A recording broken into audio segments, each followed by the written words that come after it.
Hello, everyone, and a very warm welcome to you. In the third part of our series, exploring Norse or Scandinavian mythology, we will delve into the world's first war and the two families of gods. The world's first war, as depicted in Norse mythology. Yes, it's quite a serious and intriguing topic, to say the least. We have two different stories, and as surprising as it may be, these two different narratives contradict each other again. But I suppose that's not exactly a shock at this point. We discussed the reasons for this in the previous episodes. It's crucial to highlight that although the stories interpret this event differently, they agree on one key aspect. In both cases, one of the causes of the world's first war is Odin, the All-Father. You are already familiar with the first version, but I haven't elaborated on it yet. In the creation myth, the three gods, Odin, Vili, and V, killed Ymir. Ymir's death was necessary for the world's creation. However, the act of creation didn't wash away what they did.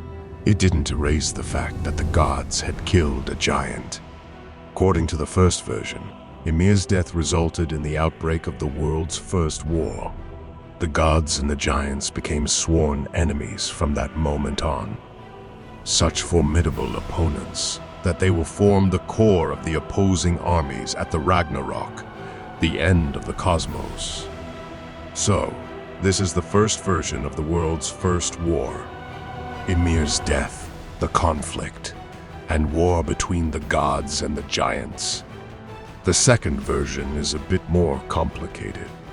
In the previous episode, I mentioned that there are two families of gods, the Aesir and the Vanir. It's very important to note that the old Scandinavian belief system later collectively referred to the gods as Aesir.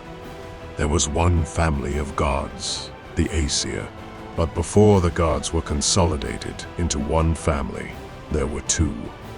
The first was the Aesir, gods of power and war. The members of this family were the three brothers Odin, Vili, and V, and their descendants. Their home was Asgard, the massive divine kingdom above Midgard. The second family was the Vanir. Members of the Vanir god family were the deities of nature, fertility, divination, and abundance. They represented the organic and natural side of the world. The origin of this family, where or what they come from, is unknown. Their home was Vanheim, one of the 9 realms. Here, I'd like to mention that in ancient Greek belief and philosophy, there was a very strong conviction. The gods exist for humans to worship them, and humans exist to worship the gods. So, each needs the other. Neither can exist without the other. If the gods do not assist the humans, they perish. If the humans do not worship the gods, they too perish. Where is the balance?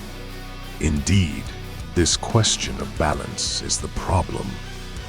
Humans worshipped gods from both families. This was the reason why the gods started to quarrel. The Aesir and the Vanir each claimed the worship of the humans for themselves alone. So, the beginning of the feud was the centralization of human worship. The Aesir and the Vanir did not like each other. Once upon a time, a notable witch named Gullveig visited Odin's hall. This woman was both a witch and a seeress. She knew the workings of spells, mastered the art of wand making, and even had the ability to prophesy. The Aesir, the stern and warrior-like gods, were not impressed. However, this is mere speculation. We don't know the exact reasons for the witch's presence or the Aesir's hostile behavior. What we do know is that this witch, Gullveig, was burned by the Aesir gods 3 times. However, the witch revived each time. According to the Edda songs, she remembers the first battle of the gods. She saw Gulve impaled on their spears, burned in Odin's altar house. But dead, she lived again, 3 times. She still lives today. So after being impaled on a spear and burnt 3 times, the witch always revived. It is crucial to note that although it is not certain, there is strong suspicion that Gulveig the witch was one of the goddesses of the Vanir. This assumption is supported by the fact that when the Vanir learned about this burning incident, they immediately went to Asgard to confront the Aesir. The conflict between the 2 families of gods was still manageable at this point. They gathered and held council at Urdabrunn, the Well of Fate. At this council, Odin, the All-Father, took a spear and threw it at the Vanir.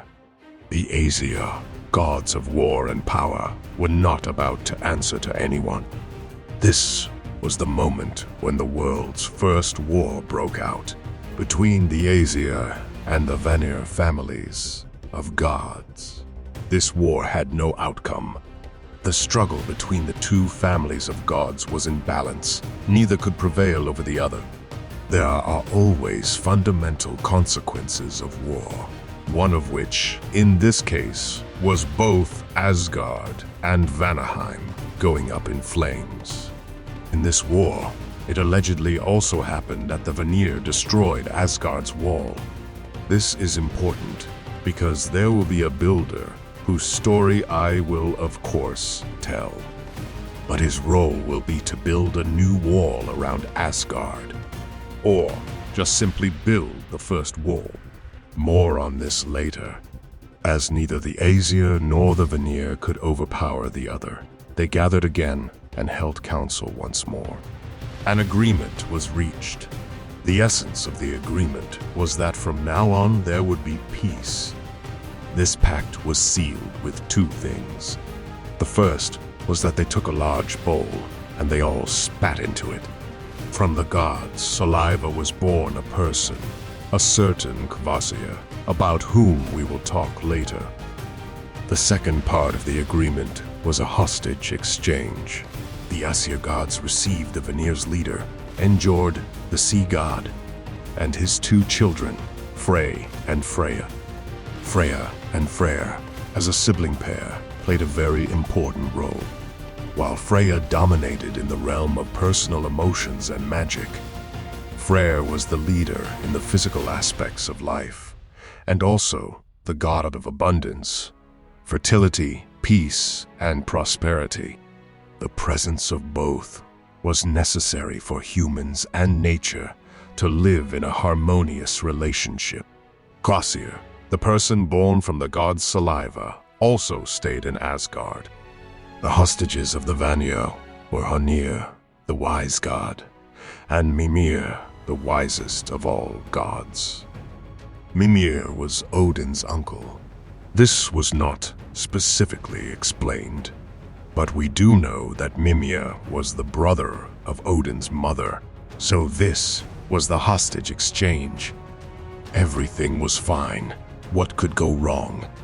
The problem was that the Vanir were dissatisfied with the hostages. As Hónir was a wise god, he made wise decisions. But only when Mimir was there. When Mimir was not beside him, Hónir was unable to make wise decisions. The Vanir felt that they had been deliberately deceived. So, they sought revenge. The target was not Hónir, but Mimir. Odin's uncle was literally beheaded. The head was given to Hónir and returned to Odin. Odin's reaction was not clear, but the point is, he preserved the head. He used all kinds of plants, healing herbs, to treat the head. Then he cast a spell on it, as he did not want the knowledge of Mimir, the wisest god, to be lost. Then Mimir's head soon came to life again, with all its knowledge intact. From then on, it served as Odin's advisor, always offering the right advice. He put the head in the well, which is located in Jotunheim, the world world of the giants. In the previous part, I mentioned that there is a head in Mimir's well. This head is Mimir's head. We know that the war between the Aesir and the Vanir ended when their differences gradually disappeared. Although it is quite likely that this war was won by the Aesir in some form, there must be a reason why the Aesir of Asgard became the centralized pantheon in the later periods. If someone was very keen and paid good attention, they might have noticed that Odin learned to use magic. How is this possible? We might simply say, well, he's a god. Gods are capable of such things. Indeed, part of the god's power is given by default, but the other part they had to acquire, either in the form of tools or through long periods of learning spells, which is not a simple process and is not feasible for everyone. If you're curious about how Odin learned to wield magic, how he became more powerful than ever before, and why he lost one of his eyes, we'll delve into this in the fourth part. Until then, thank you so much for your attention. I'm delighted you were here. See you next time. Goodbye.